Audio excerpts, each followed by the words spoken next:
August 5th, 2010, 2 p.m. 33 men descend into the bowels of the earth, 700 meters deep. None of them know they're about to live the worst nightmare imaginable.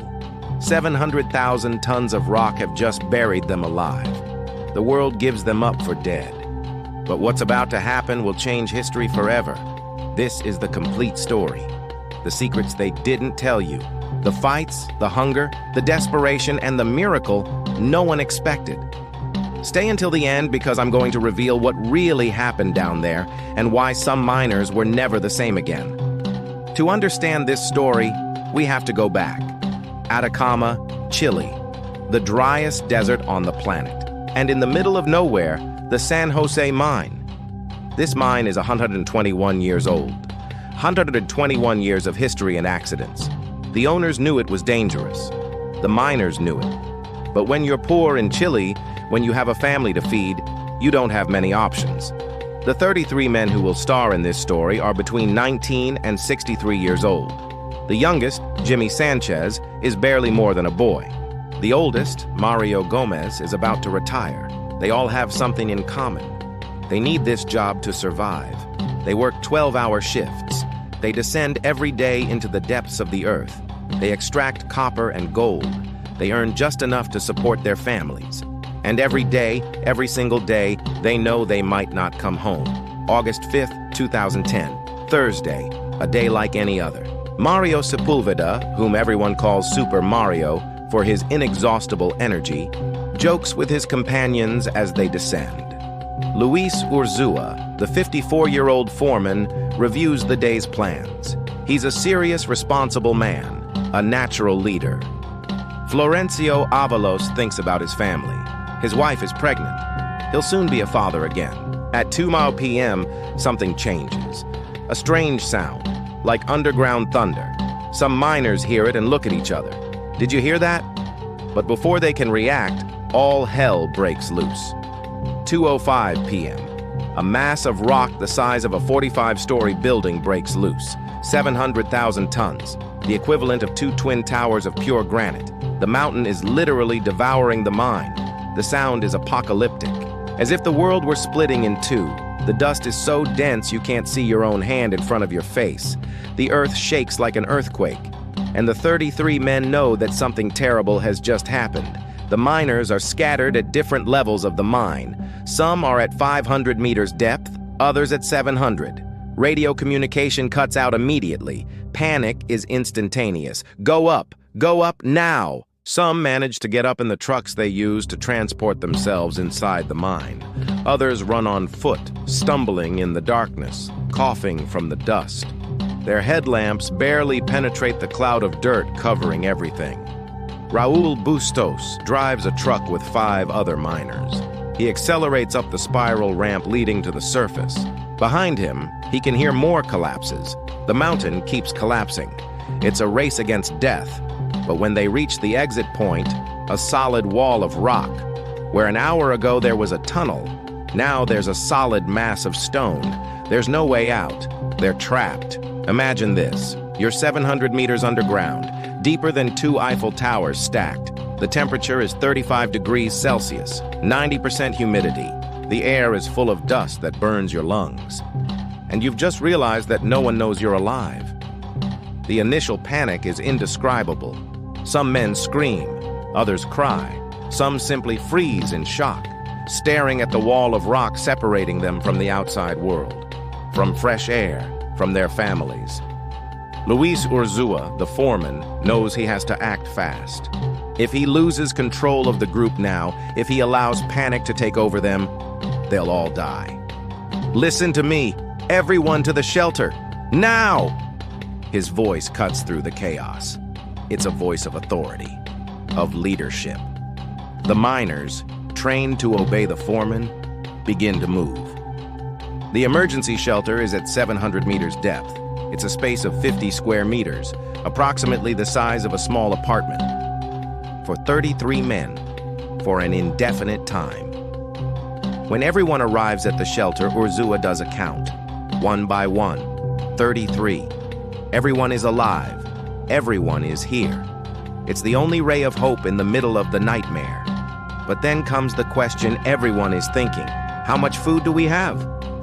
Urzua checks the shelter. His face turns pale. In the shelter, there's food for 48 hours, 2 days. They have some cans of tuna, powdered milk, crackers, nothing more. The available water is contaminated with machine oil. It tastes like gasoline. And worst of all, they don't know if anyone is looking for them. They don't know if anyone even knows they're alive.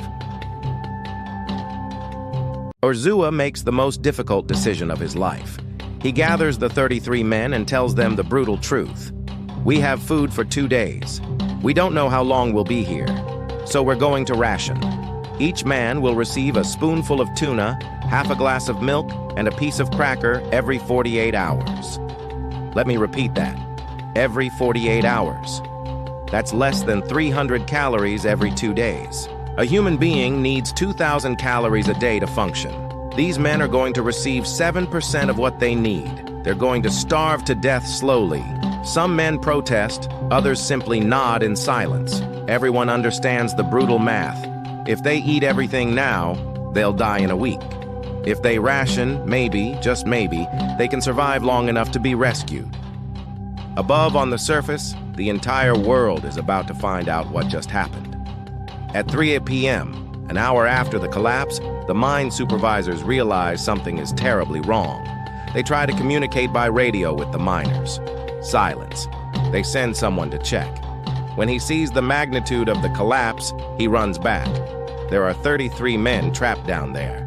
The news spreads fast. Very fast. The miners' families begin receiving calls. Your husband is trapped. Your father is trapped. Your son is trapped. 700 meters underground, under 700,000 tons of rock. Within hours of the collapse, the first families begin arriving at the mine. Wives, children, mothers, brothers. They arrive in cars, in buses, some walking. And when they arrive and see the mine entrance completely collapsed, many fall to their knees. The mining experts who arrive at the site are brutally honest. The odds that anyone survived are almost zero. And if they survived the initial collapse, they have no food, no clean water, no fresh air. They'll die within days. But the families refuse to accept it. They refuse to leave. They begin setting up tents in the desert, right outside the mine. 1 tent, 2 tents, 10 tents, 30 tents. They give this improvised camp a name, Camp Hope. The president of Chile, Sebastián Piñera, arrives at the site. It's his first major crisis since taking office. He looks at the families. He looks at the mountain of rock. And he makes a decision. We're going to do everything humanly possible to bring them back. Everything. Rescue teams are sent. The best mining engineers in Chile, international experts. But there's a massive problem. No one knows exactly where the miners are. The mine is a labyrinth of 5 kilometers of tunnels snaking through the mountain. The mine plans are old, incomplete, some simply incorrect. It's like looking for a needle in a haystack, except the haystack is the size of a mountain, and the needle is 33 men who could be anywhere, or they could be dead. The engineers decide to use drilling probes, basically giant drills that bore through the rock from the surface, hoping to find the tunnels where the miners might be. It's a slow process. Each drilling takes days, and there's no guarantee they'll find anything. Probe number 1. They drill. They lower the probe. Nothing. Just solid rock. Probe number 2. They drill for 3 days. They lower the probe. Nothing. Probe number 3. Nothing. Probe number 4. Nothing. With each failed attempt, hope fades a little more. Experts begin talking quietly about changing the operation from rescue to body recovery. The families at Camp Hope pray. They cry, but they refuse to leave.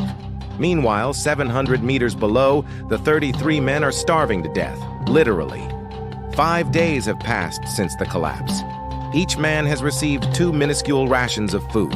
Their stomachs ache constantly. Hunger is a physical pain that never goes away. But hunger isn't the only problem. The temperature in the shelter is 35 degrees with 90% humidity. It's like being in a sauna 24 hours a day. The men sweat constantly, losing precious fluids. The contaminated water gives them diarrhea, dehydrating them even more. Darkness is another enemy. To conserve their lamp batteries, they turn them off most of the time. They spend hours, sometimes days, in total darkness.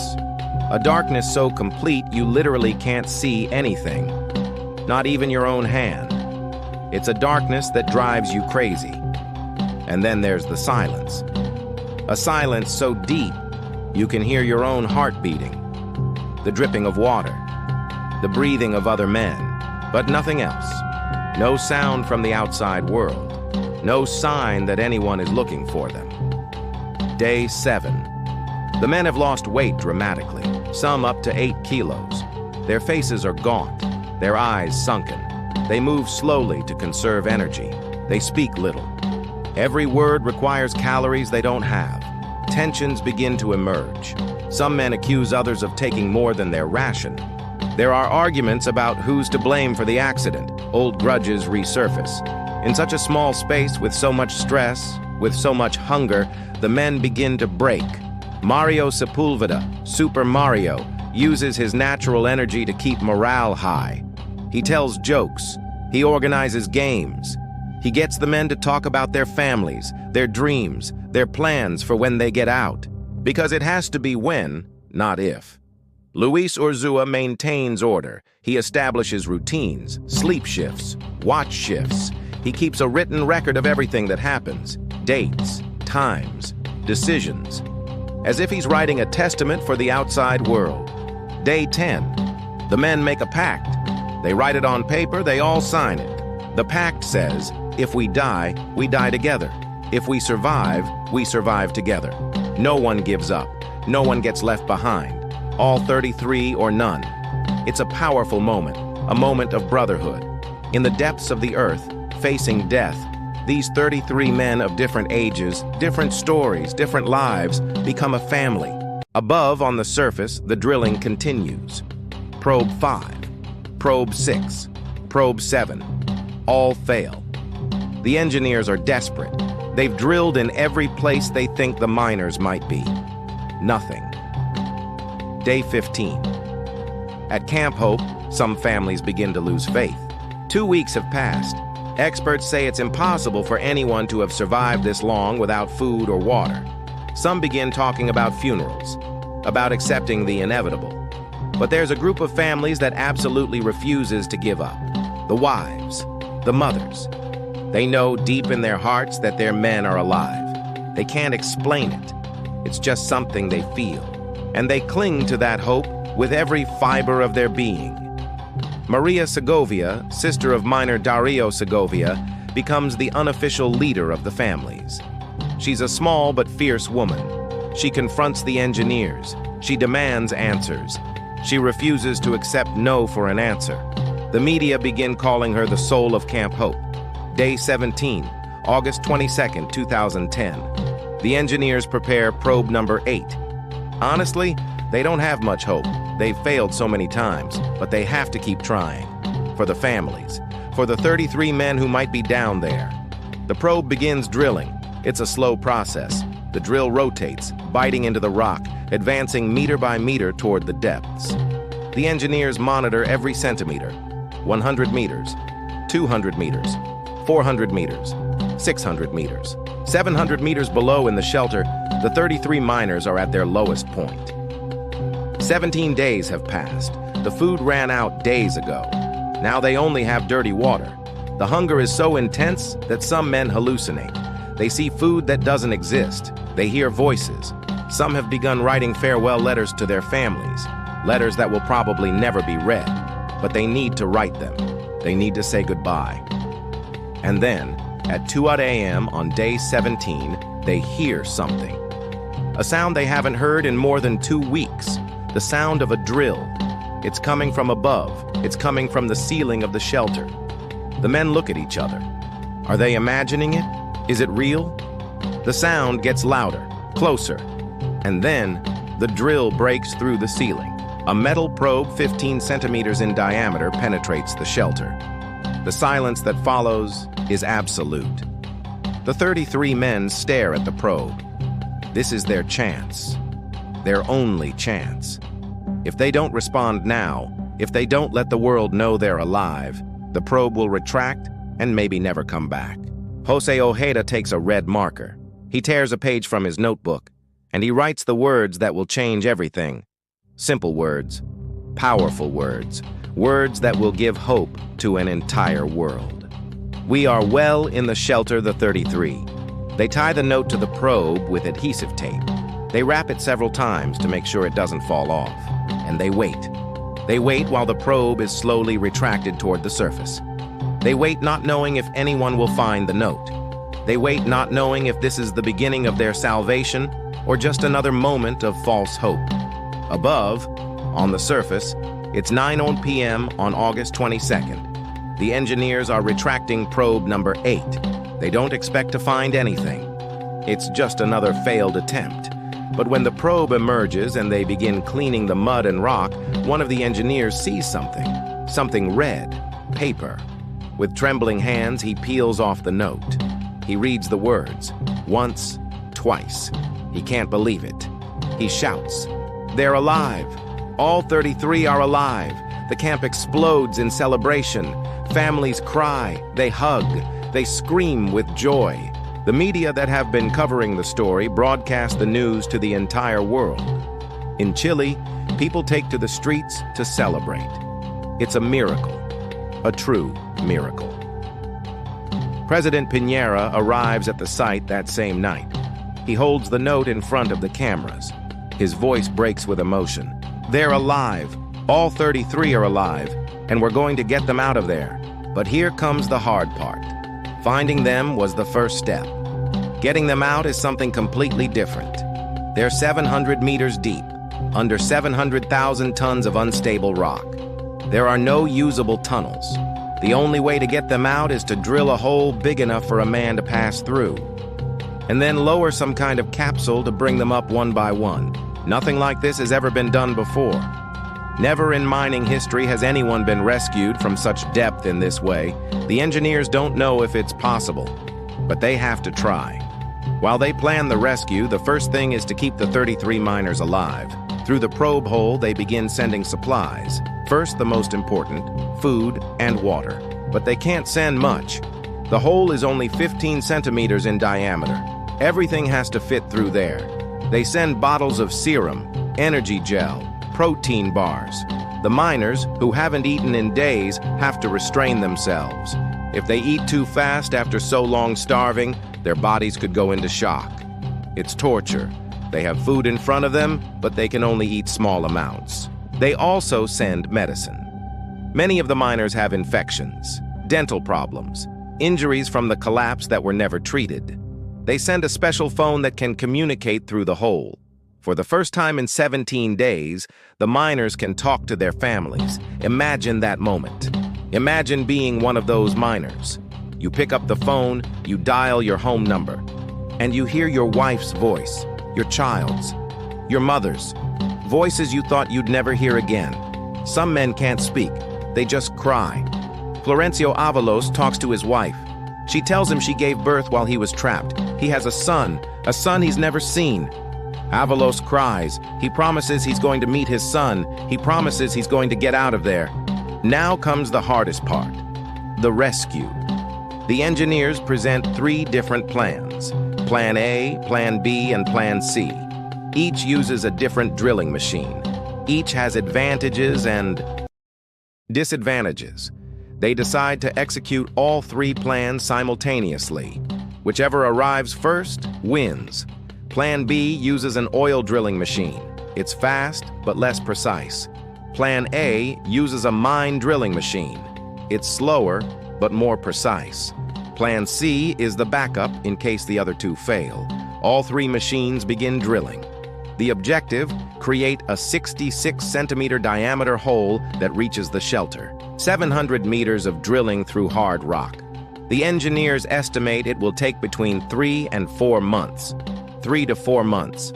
The miners, who have already been trapped 17 days, have to wait another 3 or 4 months. It's an eternity. But at least now they have food, they have water, They have communication, they have hope. Life in the shelter becomes organized. The miners establish routines, exercise to stay fit, games to keep the mind active, work shifts, because yes, they have work. They help with the drilling from below, they clear debris, they prepare the area for the rescue. They also have problems. 33 men in a small space for months. Tensions are inevitable. There are fights, arguments. Some men isolate themselves, others become aggressive. The government sends psychologists who talk to them by phone, trying to maintain their mental health. One of the biggest challenges is maintaining hope. Every day that passes is another day underground. Every day is another day away from their families. Some days, despair is overwhelming, but they support each other. When one is down, the others lift him up. Above, on the surface, the entire world is watching. The story of the 33 miners has become a global sensation. Media from around the world are in Chile covering the story. Camp Hope has become a small city with hundreds of journalists, rescue teams, and of course, the families. The families have become involuntary celebrities. Every day they give interviews, they share updates. The world falls in love with their strength, their faith, their refusal to give up. Maria Segovia, the sister who became a leader, is invited to television programs, but she never leaves the camp. Her place is there, waiting for her brother. Day 30, day 40, day 50. The drilling continues. It's slower than expected. The rock is harder than they thought. The drill bits break. They have to replace them. Every delay is agony for the families and miners. But finally, on October 9th, day 64, it happens. Plan B succeeds. The drilling reaches the shelter. They have a 66-centimeter hole connecting the surface with the 33 miners. Now they need the capsule. The engineers have designed something called the Fénix capsule. It's a metal cylinder 54 centimeters in diameter and 2 meters tall. Barely one person fits inside. It has oxygen, communication, and a safety harness. It looks like a vertical coffin, and it's going to be the salvation of the 33 miners. But first, they have to test it. They lower it empty several times. They verify it doesn't get stuck, that the cable can support the weight, that the systems work. Everything has to be perfect. One mistake and the miner inside could die. October 12th, 2010, day 69, Rescue Day, the entire world is watching. More than 1 billion people will tune into the live broadcasts. It's one of the most watched events in television history. The plan is simple but dangerous. They'll lower the Fénix capsule. A miner will enter.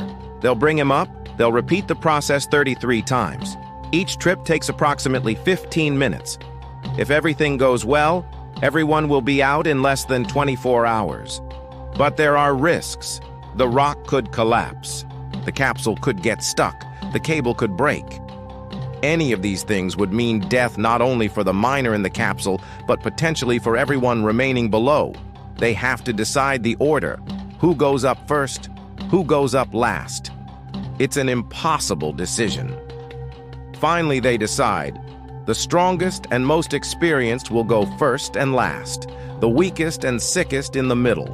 They also send a professional rescuer, Manuel Gonzalez, to go down first. His job is to assess the situation, make sure everything is ready, and help prepare the miners for the ascent. 11:02 p.m. on October 12th. The Fénix capsule begins its first descent, with Manuel Gonzalez inside. The world holds its breath. 15 minutes later, the capsule reaches the bottom. Gonzalez exits. And for the first time in 69 days, the 33 miners see a new face, someone from outside. It's an emotional moment. They hug, they cry. Gonzalez works fast. He checks each miner. He puts special harnesses on them. He gives them instructions. And then the moment arrives. The first miner will go up. Florencio Avalos is chosen to go first, the man whose son was born while he was trapped. He enters the capsule. It's a claustrophobic space. He can barely move. They close the door, and the ascent begins. 700 meters, in the darkness, in a metal tube. slowly rising through the rock. Avalos can hear the cable creaking. He can feel the capsule scraping the walls of the hole. Every second is an eternity. Above, thousands of people wait. The cameras are focused on the hole. President Piñera is there. The families are there. The world is watching. And then, after 15 minutes that feel like hours, the capsule emerges. The door opens, and Florencio Avalos comes out, alive, healthy, free. The roar of the crowd is deafening. His family runs to him. They hug him. They cry. Doctors check him quickly. He's fine. He's really fine. The first rescue is a success. Immediately, they lower the capsule again. Miner number 2, Mario Sepulveda, Super Mario. When he emerges, he does something unexpected. He pulls rocks from his pockets, souvenirs from his time underground. He smiles. He hugs everyone. His energy is contagious. The world instantly falls in love with him. One by one, the miners come up. Each rescue is a celebration. Each face that emerges is a miracle. Doctors are amazed. After 69 days underground, the miners are in surprisingly good condition. Thin, yes. Tired, yes. But alive. All alive. Miner 10, Miner 15, Miner 20. The rescue continues throughout the night and the next day. No problems. No setbacks. It's almost too perfect. The engineers are nervous. They expect something to go wrong, but nothing goes wrong. Finally, the moment arrives for the last miner, Luis Urzua, the foreman, the leader, the man who kept them alive for 17 days without contact, the man who maintained order for 69 days underground. He insisted on being last. A captain doesn't abandon his ship until everyone is safe. Urzua enters the capsule. Below, the shelter is empty for the first time in 69 days. Above, the world waits for the last miner. The capsule rises 700 meters, 15 minutes, and then it emerges. Luis Urzua exits the capsule. President Piñera personally greets him. Urzua, always the professional, reports to him, "Mr. President, we're handing over the shift. All 33 miners evacuated. Mission accomplished. It's a perfect moment. A perfect ending to an incredible story. All 33 miners are out, all alive, all healthy, against all odds, against all expectations. It's a miracle." But here's the part of the story they don't tell you. The part after the rescue. Because getting out of the mine was just the beginning. Returning to normal life was, for many, just as difficult. The 33 miners instantly became world celebrities. They were invited to television shows. They met presidents. They traveled the world. Disney invited them to their parks. Real Madrid invited them to a match. They were treated like heroes. But fame has a price. Many of the miners struggled with post-traumatic stress disorder, nightmares, claustrophobia, panic attacks. Some couldn't be in enclosed spaces. Others couldn't be alone. The trauma of 69 days underground doesn't disappear just because you got out. Relationships also suffered. Some marriages strengthened, others broke. The experience had changed them. They were no longer the same men who descended into the mine that August 5th, and their families had to learn to live with these new men. Money was also a problem. They received offers for books, movies, interviews. Some made a lot of money, others were scammed. There were fights about who had the right to tell the story. The pact of the 33 began to break. Mario Sepulveda, Super Mario, became the face of the rescue. He wrote a book. He gave motivational speeches. But he also struggled with depression. The pressure of being the happy miner, the one who always smiles, was exhausting. Luis Urzua, the foreman, returned to a quiet life. He rejected most fame offers. He just wanted to return to normalcy. But normalcy no longer existed for him. Some miners returned to work in mines. Yes, after everything they went through, they went back underground. Because it's what they know how to do. It's their life. Others could never go back. Just thinking about descending into a mine caused them panic attacks. The San José mine was permanently closed, sealed. A monument was built at the site. Tourists from around the world visit the place. They look at the hole through which they were rescued. They take photos. But few truly understand what happened down there. Because the real story of the 33 miners isn't just about the rescue. It's about human resilience, about the will to survive, about how 33 ordinary men faced an extraordinary situation and refused to give up.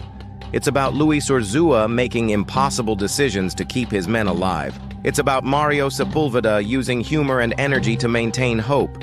It's about José Ojeda writing that simple but powerful note. We are well in the shelter, the 33. It's about the families at Camp Hope who refused to accept that their men were dead. About Maria Segovia fighting with the engineers, demanding they keep searching. About the wives, mothers, children who kept the faith when everyone else had lost it. It's about the engineers who worked day and night, drilling hole after hole, refusing to give up. About the president who bet his reputation on a rescue many said was impossible. About an entire country that united around 33 men trapped underground. And it's about the triumph of the human spirit. About how, even in the darkest, most desperate, most impossible circumstances, human beings can find hope. They can find strength. They can survive. 69 days underground, 700 meters deep, 700,000 tons of rock. And all 33 came out alive. All of them. Every single one. It's a story that seems like fiction, but it's real. It happened. And it changed the world. Today, more than a decade later, the 33 miners remain a symbol of hope, of resilience, of what's possible when you refuse to give up, when you decide you're going to survive, no matter what. Some of the miners have passed away since then. Life goes on, but their story remains. A story of 33 ordinary men who did something extraordinary, who survived the impossible, who showed the world that miracles do exist. And that's the complete story of the 33 miners of Chile. A story of tragedy and triumph, of despair and hope, of death and life. A story we'll never forget. Because it reminds us that even in our darkest moments, even when we're buried under the weight of the world, there's always hope. There's always a way out. There's always light at the end of the tunnel. The 33 proved it, and their legacy will live forever.